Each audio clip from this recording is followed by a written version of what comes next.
Waktu saya belum masuk Dayak Indramayu, terus terang aja, saya hidupnya kalut. Kenapa kalutnya? Katakanlah saya dicerai sama istri. Waktu itu istri saya masih di luar negeri, tahun 2006. Maksudnya di luar negeri ini kerja di sana atau Ya, TKI? TKI istri saya di sana.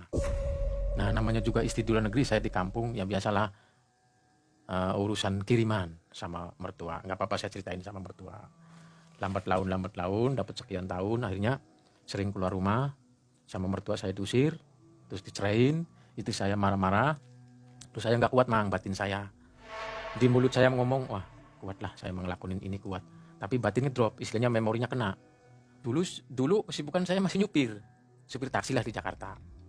Iya tahun 2006, 2007 bahkan saya jadi driver pribadi di orang Korea di wilayah Lenteng Agung Jakarta situ. Cuman karena saya lagi kalut, bawa mobil pun juga nggak konsen mang. Ada baje saya tabrak bajenya, ada mobil berhenti saya tabrak mobil berhentinya, mata memelek tapi hati nutup.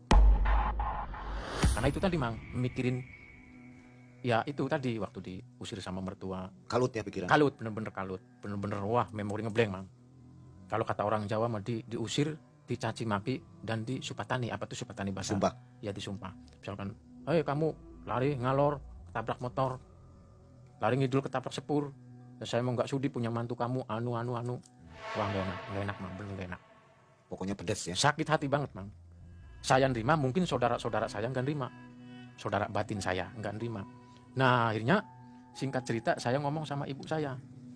Jadi ibu saya tuh udah ngobatin saya, katanya udah ngobatin saya kesana kemari mang. Saya ngomong sendiri, ketawa sendiri, kata ibu saya. Mungkin 50% saya udah ngeblank dan 50% saya sadar. Akhirnya saya memutuskan untuk pergi dari rumah mang. Saya dikasih 500.000 sama ibu saya dari rumah.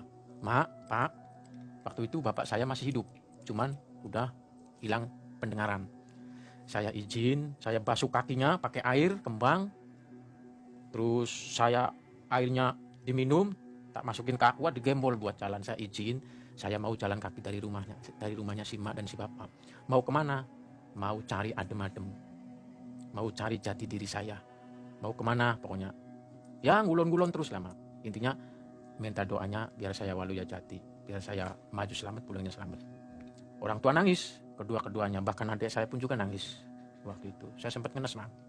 Istilahnya bener-bener sakit hati, asli mang. Nah akhirnya diizinin, ya udah kamu mau udah gede, yang penting kamu hati-hati jalan kamu. Saya tak izinin, kata ibu saya, dan kata bapak saya diizinin. Langsung saya pergi, jam 3 malam dari rumah pergi mang. Bawa bekal duit 500, terus bawa baju satu setel di tas, terus persyaratan kerja lamaran. Tadinya kan saya mau ngelamar kerja di perusahaan Pertamina, driver juga, cuman nggak ada ijazah, mentoknya SD. Tahun 2006 nyampe 2007.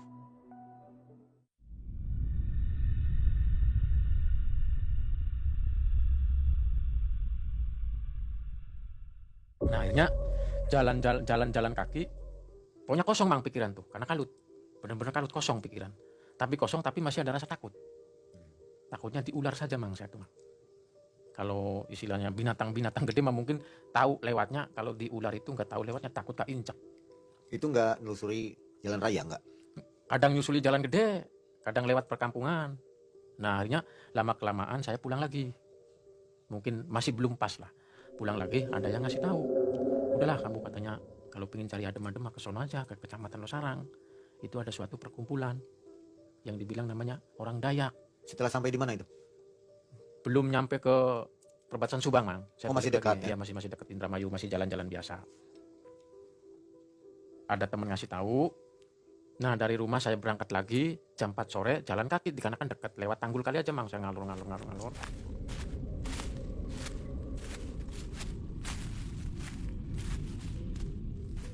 Terus nyampe di sana, saya ngelamun aja, langsung ditemuin sama si sepuh, yaitu tadi Pak Ahmad.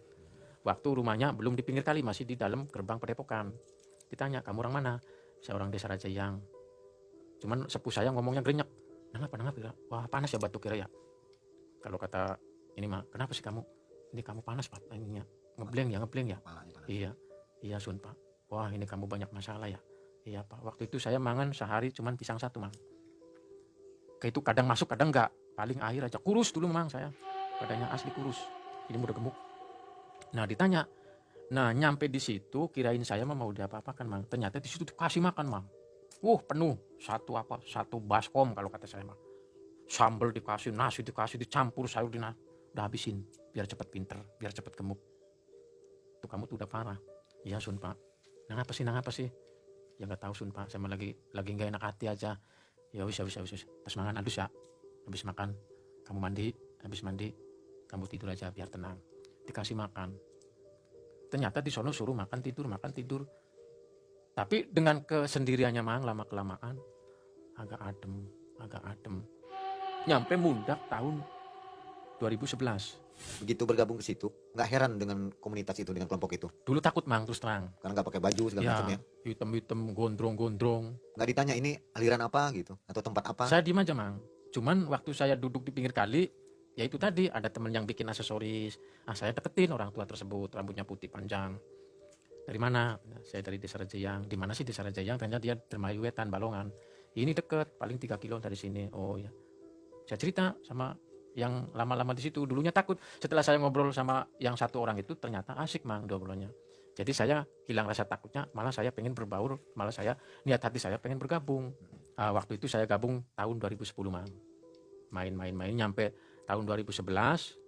Terus mundak pertengahan 2012, saya nyoba lepas baju. Nah, waktu itu ada kontak ke Pangandaran, rombongan.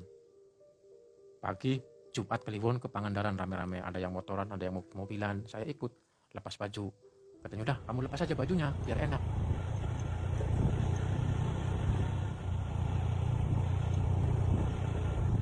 Gimana Pak, nanti masuk angin? Biar masuk angin nanti juga keluar lagi. Jadi ngikut panas-panasan. Ada syarat untuk masuk ke kelompok itu? Seharusnya ada, Mang. Kalau misalkan kita masuk ke kelompok Dayak, kita harus benar-benar melakukan tapa. Tapanya apa? Kita jam 12 malam kita harus rendam di kali. Nyampe jam 6 atau subuh kita keluar lagi dari kali. Nah, terus siangnya jam 11 siang nyampe jam 2 kita jemur atau melakukan tapa pepe. Itu syarat paling utama. Harus selama setahun diambil satu kali dalam 4 bulan berturut-turut siang malam. Itu dijalani semua? Dijalanin. Seharusnya, cuman kembali lagi ke kitanya masing-masing. Ada yang kuat, ada yang enggak, ada yang mampu, ada yang enggak. Bebas. Nanti disambung lagi malam ke depannya. Ada yang 2 jam, ada yang enggak kuat sama sekali, ya bebas. Yang penting kitanya niat. Jadi nggak disebut gagal? Enggak disebut gagal. Nah, dalam waktu misalkan kita tapa ritual tersebut, makannya pun enggak sembarangan makan, Mang. Yang dimakan itu sayur mayur. Misalkan ada singkong, ada tomat, kangkung, di sayur dijadikan satu, di panci atau di kuali. Sehari rasa asin, sehari rasa tawar. Nggak ada rasa. Saya pun baru 10 hari. Cuman ya itu takutnya tuh ada ular masuk, digigiti nyamuk. Nah, nanti dengan timbul sendirinya nanti ada suatu bisikan. Karena saya makannya nggak makan sembarangan, banyak empong dan banyak belek. Kalau kata orang dulu mah, mangan tembelek laut lepong. Mana ada mang orang kuat makan begitu, malam direndam, siang dijemur, gak ada yang mampu. Terkecuali kita udah bener-bener mau ngebanting badan. Udahlah, mungkin saya mau mati di situ juga nggak apa-apa. Yang penting saya mau bener-bener ketemu dengan jati diri saya. Nah, setelah saya 10 hari, karena udah kehabisan perbekalan, saya ngomong sama sepuh, sama Pak, saya mau udahan lah. Nah, apa wisan? Didentok, Pak. Kenapa kamu berhenti? Uangnya habis, Pak. Kan kalau teman-teman saya mah diansur lagi sama anaknya, diansur lagi sama istrinya. Kalau saya siapa yang ngangsur? Jadi 10 hari berhenti, Mang. Jadi nggak dapet apa-apa, cuman hanya memang asli ketenangan saya ada di situ. Udah mulai terasa? Udah mulai terasa ada ketenangan. Udah kesana kesini dibawa sama teman-teman. Nah, mundak tahun 2012 saya udah lepas baju, tapi kadang-kadang, Mang, kalau balik ke rumah mak saya pakai baju. Orang tua heran nggak? Dulu mah nggak mau, Mang, diboceng sepeda sama saya tuh. Ini kok jadi berubah katanya? Iya, katanya kamu mau cari adem-adem. Terus saya pulang, ya ini Mak, yang saya cari adem-adem adanya di wilayah Kecamatan Losarang. Kok kamu jadinya begitu?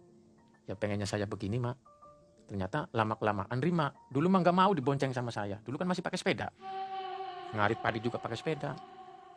Nah, akhirnya dengan kesadarannya sendiri orang tua saya, oh dari dulu nyampe sekarang beda. Dulu mah saya kan brutal, Mang. Ya katakanlah nggak bener, memang semua orang Dayak bekas semua, asli, jujur, Mang.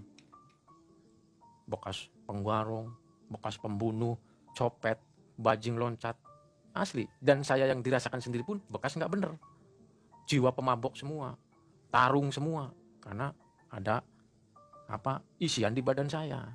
Itu pengen ngilangin isian kayak susuk.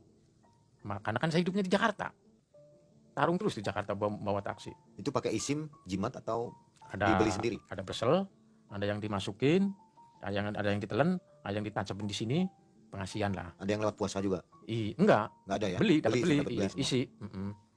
Terus ya itu panas terus bawahnya. Tiap hiburan saya yang duluin tarung, belum tahun 2000 dulu. Keras ya? Iya, karena ke bawah auranya itu, kodamnya isian. Nah akhirnya ibu saya menilai, oh dulu sama sekarang dia berubah. Walaupun dia sudah rubah wujud, nggak pakai baju, tapi sekarang mah alim.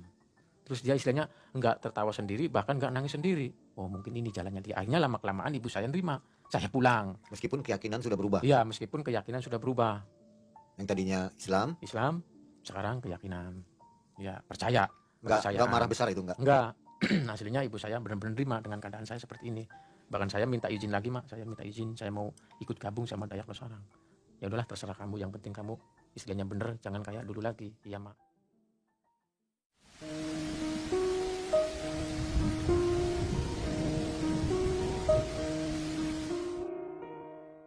Nah, nyampe 2012 saya diajak karena saya kan taunya driver. Waktu tahun 2012 cuman saya aja yang bisa bawa mobil. 2 orang sama orang Cirebon, Kecamatan Susukan, tapi dia jarang hadir. Jadi saya yang dibawa kemanapun juga sama anaknya sepuh. Saya dipanggil, namanya katakanlah Kang Udin Medemung. Gring, ya Kang, sini. Besok ada acara undangan Raja Senusantara. Kemana? Ke Banten. Kamu ikut ya? Ya yuk. Namanya juga kita masih baru, jadi pengen jalan-jalan terus, Mang. Nah besok berangkat. Esok harinya jam 6 atau jam 7 berangkat.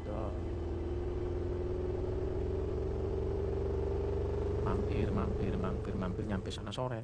Nyampe wilayah Banten. Sore, terus malamnya di acara. Nah di situ tempatnya di Baduy Jero, Cibeok, Cikesik, Ciwarayan, cuman Ciwarayan jauh. Jadi Cibeok sama Cikesik. Di tengah-tengah hutan, Mang.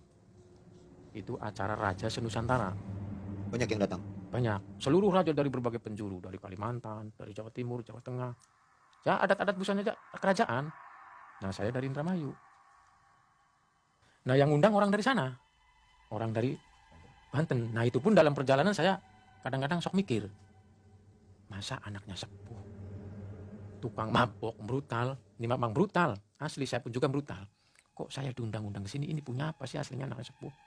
Sampai saya dibawa-bawa ke sini. Nah pas paginya acara lagi. Terus malam kedua dari podium dipanggil. Dari tempat acara. Yang dari Indramayu mana? Oh yang dari Indramayu itu katanya. Ada ciri khasnya tersendiri. Mana Mas Raden Udin Medemung? Dipanggil. Nah waktu itu saya lagi ngorok di mobil. Karena saya kan driver ngantuk. Nah terus dia ngobrol-ngobrol. Mungkin saya kan gak tahu. Ngobrol-ngobrol. Akhirnya Kang Udin telepon saya. Kring. Ya Kang. Dia lagi turu. Iya saya ngantuk. Kamu lagi tidur? Iya. Pokoknya kamu kesini. Ke belakang podium. Ada apa Kang? Udah kesini aja lah. Gak usah banyak tanya. Waktu itu yang dibawa itu Dayak 3 orang. Anaknya sepuh sama istrinya 5 orang. Yang hadir ratusan orang. Semua berbagai kalangan raja di situ. Saya masih ingat betul. Nah pas malamnya, malam kedua, si anaknya sepuh Kang Udin ngomong, Kring, nanti malam jam 8 kita ikut Abah. Kemana Kang? Ke Goa Gunung Sangyang Sira. Nanti di sana mau ngapain? Udah pokoknya kamu jangan banyak nanya, kamu ikut saja sama saya. Biar kamu tahu. Biar kamu menyaksikan sendiri. Nah akhirnya saya ngikut, walaupun saya ngantuk berat saya ngikut. Nah si Abah, katakanlah Kuncen yang di sananya, yang utusan dari Sangyang. Katakanlah dia Sangyang utusannya. Terus Mas Raden Medemung sama siapa? Ini Cungkring. Oh Mas Cungkring. Iya Sun Bah. Yaudah sini. Nanti kalau misalkan mau ngikut, tolong ya jangan banyak nanya, jangan punya pikiran buruk, jangan punya pikiran yang enggak. Abah ini tahu karakter Mas Cungkring. Iya Sun Bah. Saya bilang begitu. Ya udah kita jalan kaki dari podium, kita jalan kaki beberapa ratus meter, adalah setengah kiloan Mak. Pokoknya agak jauh dari podium, dari tempat acara. Terus duduk di saung. Nah saya nanya sama anak sepuh, Kang, kin gimana di dalamnya posisi petang rupet, kin ki jalannya kemana, nggak ada cahaya lampu sama sekali. Udah kamu diem aja, gak usah banyak nanya. Akhirnya si kuncinya datang lagi, si abahnya. Mas Raden udah siap? Siapa? Terus Mas Cungkring udah siap? Siapa? Nah si kunci tersebut, si abah tersebut membawa daun sirih. Daun sirih hitam 2, daun sirih merah 2. Jadi dipegang saya satu-satu. Daun sirih kalau nggak salah tangan kanan, sirih hitam tangan kanan, sirih merah tangan kiri. Kang Udin juga sama. Daun sirih hitam tangan kanan, daun sirih merah tangan kiri. Nah si abang ngomong, Kang Raden kalau kita jalan kaki kagak bakalan nyampe 1 tahun. Terus gimana bah? Udahlah ikutin kata saya saja. Dipeganglah tangan satu-satu. Dipegang tangan satu-satu. Dia ngomong lagi si abah ke saya, Mas Cungkring, iya bah, saya tadi udah bilang sama Mas Cungkring, tolong jangan punya pemikiran jelek. Iya bah, siap. Ya udah, siap ya Mas Cungkring, siap bah. Dipegang. Kalau saya belum bilang melek, jangan dulu melek. Iya bah. Tetap aja merem, pejamkan mata. Saya pejamkan mata, selang beberapa menit kemudian, wih mang, udah ada di tengah-tengah hutan, tengah-tengah gunung. Takutnya minta ampun saya terus terang.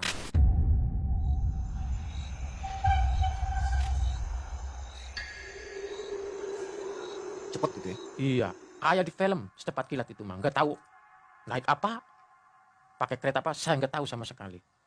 Ya namanya juga kita merem, nggak tahu ya, ijik-ijik langsung nyampe di tempat itu aja mang. Nggak ada rasanya. Nggak ada rasanya, iya. Nah nyampe kita berdiri di situ, langsung Mas Raden, Mas Cungkring, ya bah, buka matanya. Dibuka. Begitu dibuka mang, kalau saya nggak ditarik sama anak sepuh, sama si Kuncen, kayak saya langsung diterkam sama si macan itu mang. Bener, penjaganya mang, saya bener-bener takut. Lihat macan gede-gede banget di situ mang. Itu goib semua ya. Goib semua. Nah saya ngomong sama anaknya sepuh, Kang, ini tempat apa? Ini tempat apa sih? Tapi gelap, tapi kelihatan ada banyak macan gede-gede banget mang. Matanya bener-bener tajam, taringnya kayak bener mau nerekam saya berdua. Cuman si abah kunci ngomong, Kang Raden sama Mas Cungkring, pokoknya Mas Raden gak usah takut. Saya bertanggung jawab di wilayah sini. Karena saya ada utusan dari Sang Hyang. Terus saya tuh ngomong, Bah, ini tuh tempat apa? Disenggol lah saya sama anaknya sepuh. Kring, saya kan sudah bilang, kamu gak usah banyak nanya. Saya orangnya penasaran terus, man. Jadi pengen ngegali, ini tempat apa, terus siapa penunggunya. Jadi saya tuh, ya penasaran orangnya. Jadi saya nanya lagi, oh jadi Mas Cungkring mah orangnya penasaran ya? Iya bah, saya mah penasaran orangnya. Udah pokoknya Mas Cungkring gak usah lari, tetap diam di tempat. Deketin saya, si abahnya, ditutup lagi mata saya. Mang, gila di situ. Bayangkan kalau Mang kayak di situ, kayak udah kencing-kencingan, Mang. Saya pun juga tadinya mau pingsan. Melihat ular segede-gede pohon kelapa. Terus apalagi tuh kayak semacam genderuwo di situ. Bukan itu saja, Mang. Nih, saya merinding, Mang, saya, Mang. Yang saya lihat lagi, udah itu nanti saya akan kedatangan tamu. Kata si abahnya. Tamu dari mana, Pak? Nanti aja Mas Cungkring punya diam di sini. Nah, sekilas pandang langsung Mang datang. Nah, itu yang 40 orang, nggak lebih dan nggak kurang. Seperti apa wujudnya? Bajunya? Nah, rambutnya digelung atau dipocong emang ya. Diikat. Di sininya panjang, dibiarkan panjang. Semua rata-rata begitu, Mang. Ikatnya putih, yang saya tahu. Selendang ininya putih, bahkan tapinya pun putih. Kayak dalang-dalang sandiwara. Persis kayak zaman pendekar asli, Mang. Bajunya putih juga? Selendang. Nggak pakai baju. Cuman aksesoris. Persis kayak zaman-zaman film Rakuti. Asli mang itu. Yang 40 orang nggak kurang nggak lebih. Nah mungkin itu yang dikatakan apa ya, baduy dalam yang nggak bisa dilihat sama mata lahir. Itu asli yang bisa dilihat sama mata batin. Goib itu mang asli. 40 orang? Yang 40 orang nggak kurang nggak lebih itu anak buahnya Sang Hyang. Karena saya nanya, Bah itu siapa? Kalau ini penjaga harta karunnya Paduka Soekarno. Tapi belum dibuka mang. Di situ gua.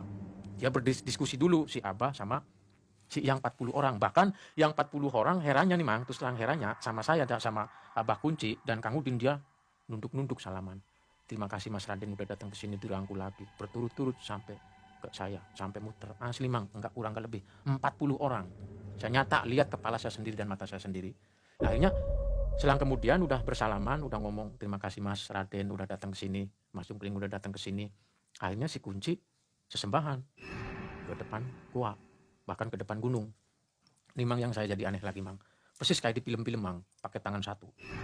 Ini pintu gua buka sendiri mang. Ubrak, ubrak, ubrak, ubrak, ubrak, ubrak, ubrak, ubrak. Nah begitu gua keluar sinar cahaya, kirain saya mah lampu mang. Asli mang, bener-bener di situ mang, mang. Keluar sinar. Saya nanya lagi sama kamu bintang. Inti lampu apa? Wah kamu mah nanya terus.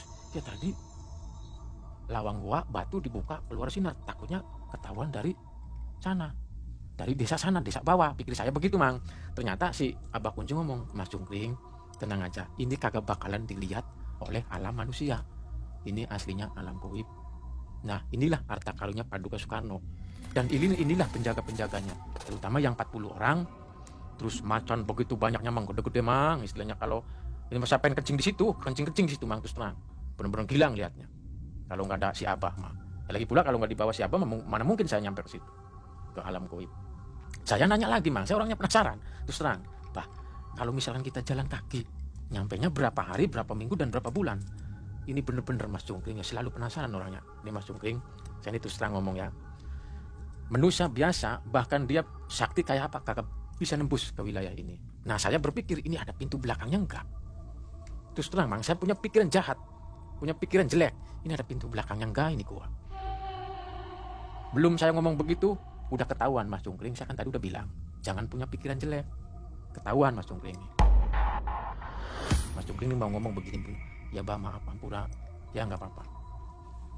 Jadi manusia biasa nggak bisa nembus ke sini Mas Jungkring. Dalam hitungan bulan maupun tahun kagak bakalan ketemu kalau nggak ada utusan dari Sang Hyang. Ini kebenaran Mas Raden dan Mas Jungkring ada utusan. Nanti kalau kita udah turun lagi, jangan cerita apa-apa, takutnya ada orang kecibet. Iya bah. Peserta yang lain gak ada yang diajak? Nggak ada yang diajak. Asli dari Indramayu, saya dan anaknya sepuh. Nah akhirnya udah diskusi sama yang 40 orang, terus pintu sudah dibuka, keluar sinar cahaya di situ terang benderang. Nah si Abah Kunci sesembahan lagi. Terus dia nggak tahu maca apalah, saya nggak kedenger. Karena di situ mah boro-boro boro-boro saya mikirin yang ini yang itu, mikirin ini aja, penjaganya takut nerekam saya mang, terus terang mang, saya takutnya.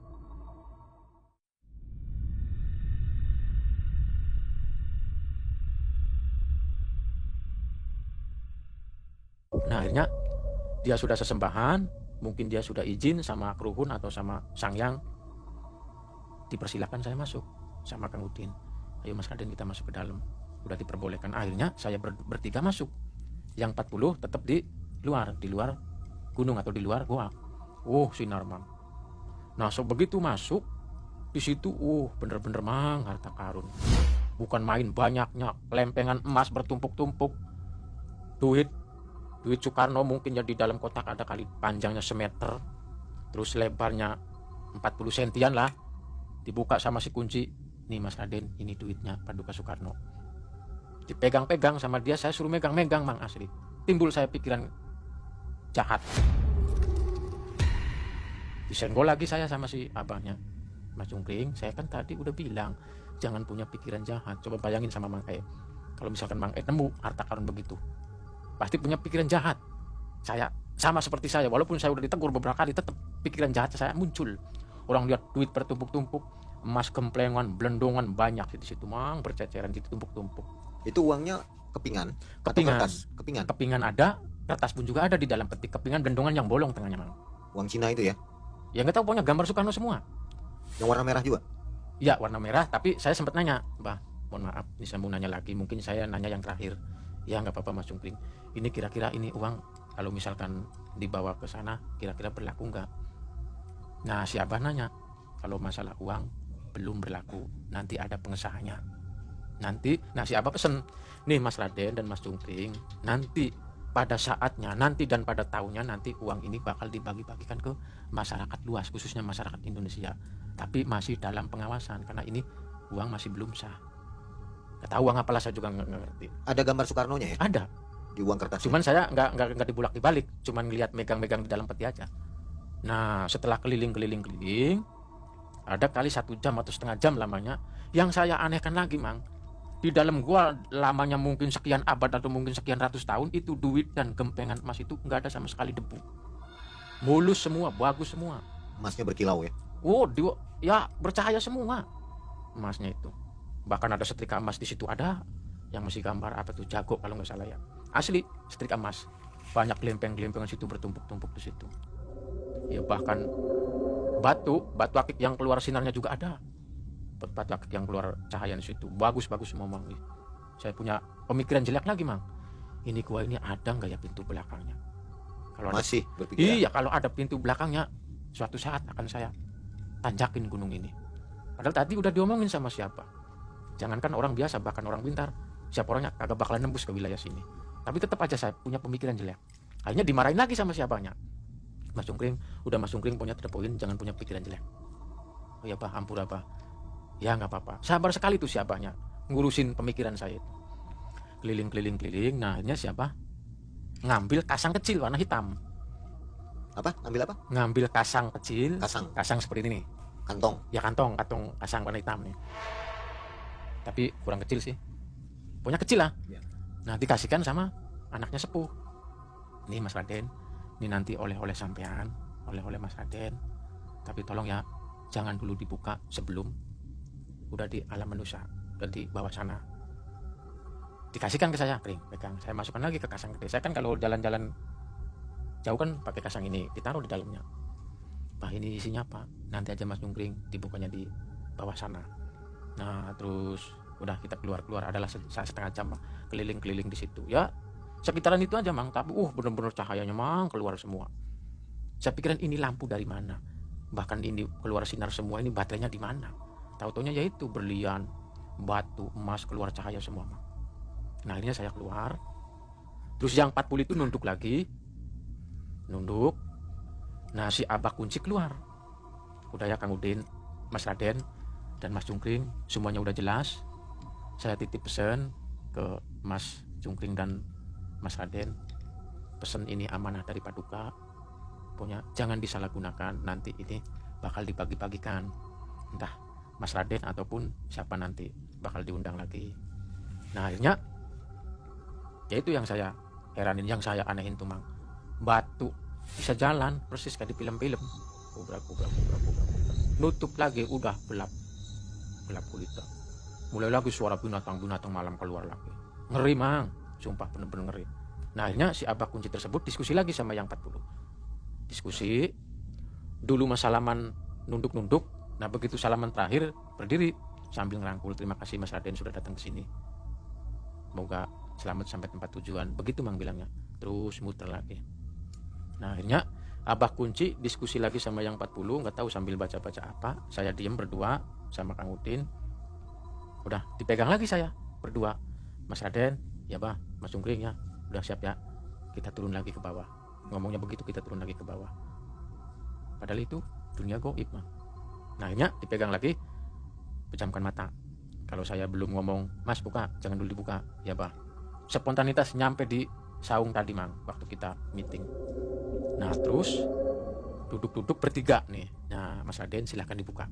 Barangkali Mas Raden dan Mas Cungkring penasaran, silahkan dibuka. Nah begitu dibuka, oleh-oleh di situ keluarlah Mang sinar kecil. Ternyata itu batu Mang, batu akik. Tapi belum musim batu akik.